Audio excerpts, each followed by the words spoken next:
Assalamualaikum warahmatullahi wabarakatuh. Halo teman-teman, perkenalkan nama saya Yeyen Sopiani, kelas 3C dari Prodi Pendidikan Bahasa dan Sastra Indonesia. Nah, kali ini saya akan menyampaikan materi psikolinguistik mengenai pemerolehan bahasa. Nah, penasaran kan teman-teman, seperti apa sih proses pemerolehan bahasa itu? Yuk simak terus penjelasan video selanjutnya.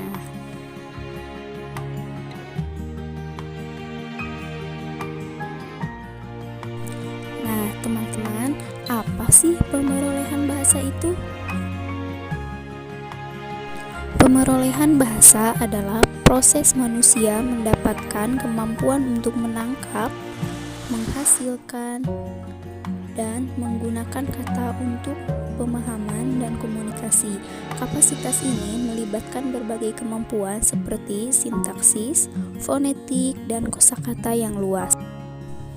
Istilah pemerolehan dipakai untuk padanan istilah Inggris yaitu acquisition, yakni proses penguasaan bahasa yang dilakukan oleh anak secara natural pada waktu dia belajar bahasa ibunya atau native language.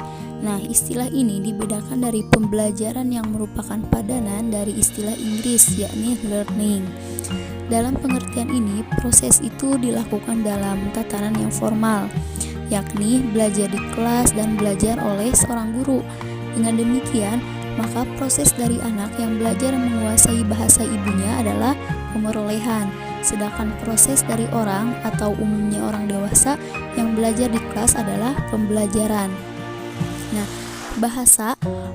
mengenai pemerolehan bahasa itu berkaitan erat dengan topik-topik sebelumnya, karena bagaimana manusia dapat mempersepsi dan kemudian memahami ujaran orang lain merupakan unsur pertama yang harus dikuasai manusia dalam berbahasa. Begitu pula manusia hanya dapat memproduksi ujaran apabila dia mengetahui aturan-aturan yang harus diikuti yang dia peroleh sejak kecil. Nah, pertanyaannya, mengapa pemerolehan bahasa pada umur dewasa memunculkan wujud bahasa yang berbeda daripada pemerolehan sejak anak masih kecil? Nah, berkaitan erat dengan struktur serta organisasi otak manusia. Adapun sejarah dari kajian pemerolehan bahasa ini berawal dari minat terhadap bagaimana si anak memperoleh bahasa ini sebenarnya sudah lama sekali ada. Nah, konon katanya Raja Mesir pada abad 7 sebelum Masehi, Psametikus I menyuruh bawahannya untuk mengisolasi 2 dari anaknya untuk mengetahui bahasa apa yang akan dikuasai anak itu. Nah, sebagai Raja Mesir dan mengharapkan bahasa yang keluar dari anak-anak itu adalah bahasa Arab. Nah, meskipun akhirnya dia kecewa. Pada periode sampel besar adalah pada tahun 1926 sampai tahun 1957. Nah, periode ini berkaitan dengan munculnya aliran baru. Aliran baru dalam ilmu jiwa yang bernama behaviorisme yang menekankan peran lingkungan dalam pemerolehan pengetahuan termasuk pengetahuan bahasa. Nah, dengan pandangan yang behavioristik ini, maka metode kuantitatif dianggap sebagai metode yang benar. Nah, untuk mendapatkan hasil yang sahih dan akurat diperlukan sampel yang besar. Nah, ada penelitian yang memakai sampai 480 anak untuk mengetahui keterampilan-keterampilan tertentu pada si anak. Nah, ini diharapkan dengan sampel yang besar ini, generalis, hipotesis, atau hukum yang ditemukan akan lebih sahih. Nah, seperti itu. Kemudian pembahasan selanjutnya ada kontroversi nurture dan nature. Manusia dimanapun juga pasti akan dapat menguasai atau lebih tepatnya memperoleh bahasa, asalkan dia tumbuh dalam suatu masyarakat. Nah, proses pemerolehan ini merupakan suatu hal yang berkontroversi di antara para ahli bahasa. Mereka mempermasalahkan apakah pemerolehan itu bersifat nurture atau nature. Nah, mereka yang menganut aliran behaviorisme mengatakan bahwa pemerolehan bahasa itu bersifat nurture, yakni pemerolehan itu ditentukan oleh alam lingkungan. Sedangkan menurut aliran ini, manusia dilahirkan dengan suatu tabula rasa, yakni semacam piring kosong, atau lebih sering kita sebut dengan kertas kosong ya, tanpa apapun. Nah, piring kosong ini kemudian diisi oleh alam sekitar kita, termasuk bahasanya. Jadi, pengetahuan apapun yang kemudian diperoleh oleh manusia itu semata-mata berasal dari lingkungannya. Nah, pelopor modern dalam pandangan ini adalah seorang psikolog dari Universitas Harvard, yakni Skinner, dalam Verbal Behavior. Nah, karya yang monumental dan sangat berpengaruh itu, dia meneliti bagaimana seekor tikus akhirnya dapat memperoleh pengetahuan. Jadi metodenya diganti terus menuju metode yang lebih susah. Semakin kesini semakin lebih susah, seperti itu. Dari eksperimen ini, Skinner menyimpulkan bahwa pemerolehan pengetahuan, termasuk pengetahuan pemakaian bahasa ini didasarkan pada adanya stimulus, kemudian diikuti oleh respon. Nah, bila respon itu benar, maka akan diberi hadiah. Bila salah, maka akan dihukum. Seperti itu. Pada tahun 1959, Chomsky menulis resensi yang secara tajam menyerang teori Skinner. Pada dasarnya, Chomsky berpandangan bahwa pemerolehan bahasa itu bukan didasarkan pada nurture, tetapi pada nature. Anak memperoleh kemampuan untuk berbahasa seperti dia memperoleh kemampuan untuk berdiri dan berjalan.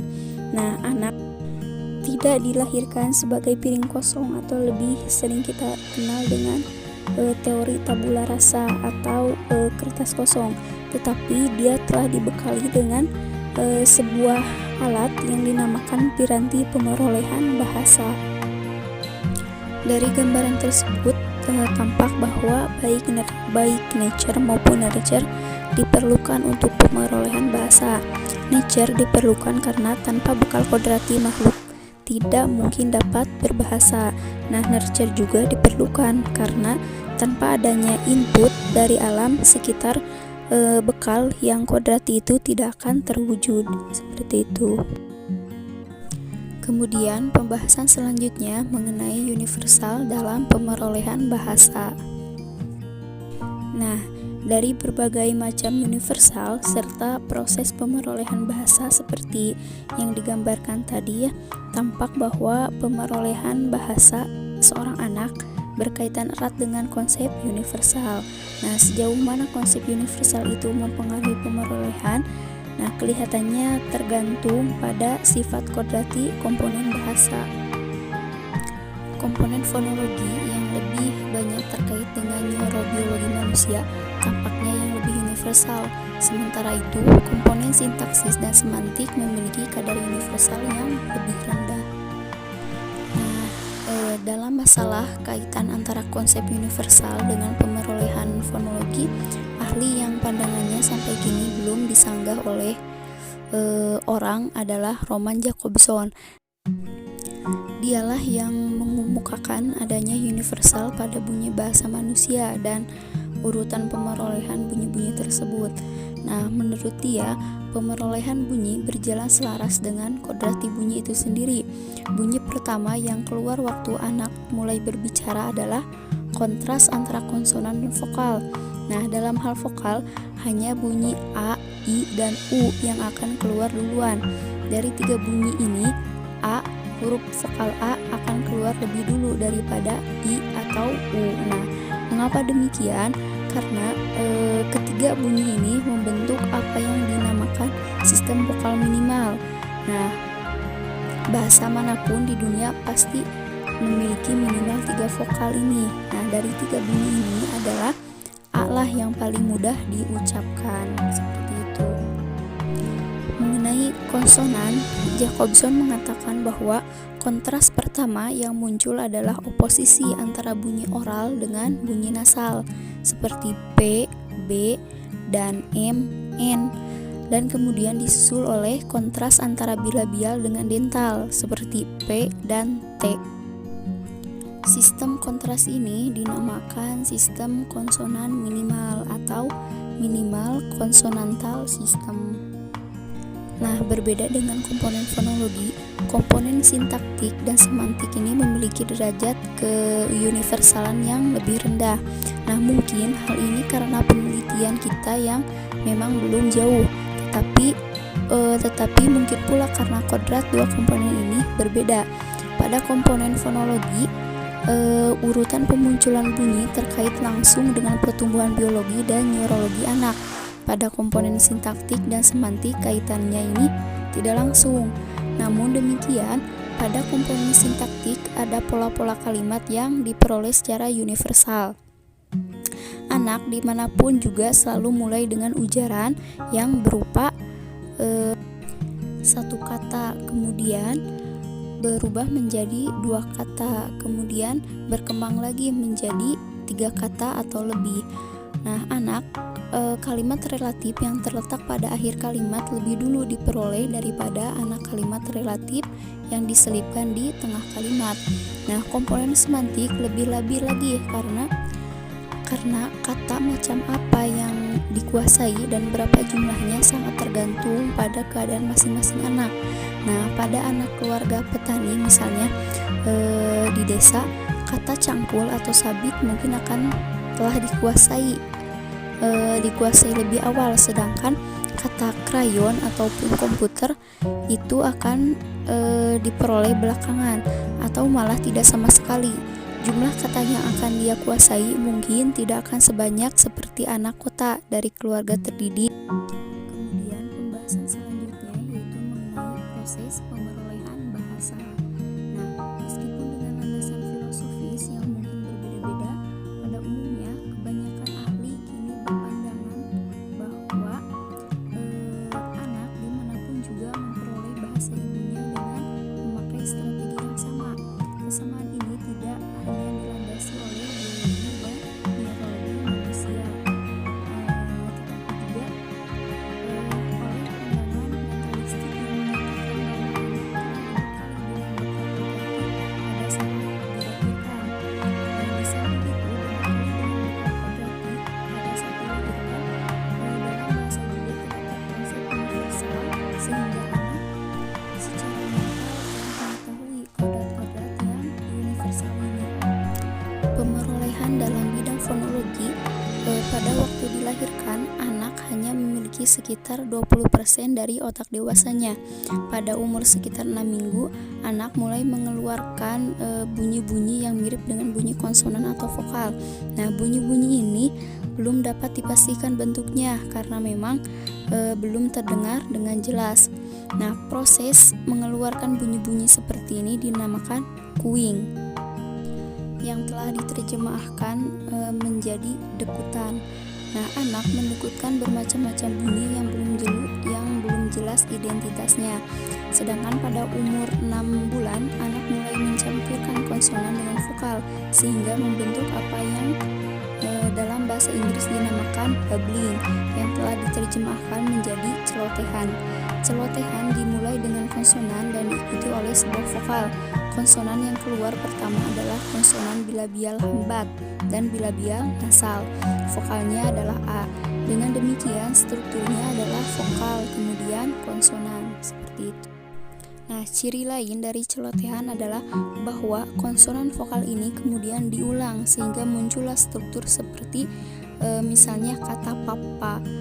P kan konsonan, A vokal jadi diulang, terus konsonan vokal jadi papa. Seperti kata lain mama dan yang lainnya. Nah, anak Indonesia yang lain munculnya kata pertama agak terlambat, yakni mendekati umur 1 tahun 6 bulan. Argumentasi untuk menjelaskan keterlambatan ini adalah bahwa anak Indonesia memerlukan waktu yang lebih lama untuk menentukan suku mana yang akan diambil sebagai wakil dari kata tersebut, misalnya kata bobo.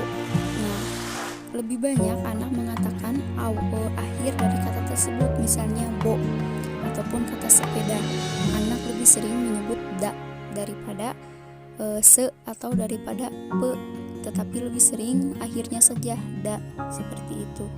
Kemudian dalam bidang sintaksis, anak memulai berbahasa dengan mengucapkan satu kata. Nah, kata ini bagi anak sebenarnya adalah kalimat penuh, tetapi karena dia belum tahu belum dapat mengatakan lebih dari satu kata, dia hanya mengambil satu kata dari seluruh kalimat itu. Yang menjadi pertanyaan adalah kata mana yang dia pilih. Nah, seandainya anak itu bernama Dodi, dan yang ingin dia sampaikan adalah Dodi mau bobo. Nah, dia akan memilih di untuk Dodi, mau untuk mau, ataukah bo untuk bobo. Nah, kita pasti akan menerka bahwa dia akan memilih bo, tapi mengapa demikian? Dalam pola pikir yang masih sederhana pun, tampaknya anak sudah mempunyai pengetahuan tentang informasi lama, ya. Nah, kalimat diucapkan untuk memberikan informasi baru kepada pendengarnya. Dari 3 kata pada kalimat Dodi mau bobo, yang baru adalah kata bobo. Karena itulah anak memilih bo dan bukan di atau mau. Dengan singkat, dapat dikatakan bahwa dalam ujaran yang dinamakan ujaran satu kata, anak tidak sembarangan saja memilih kata itu.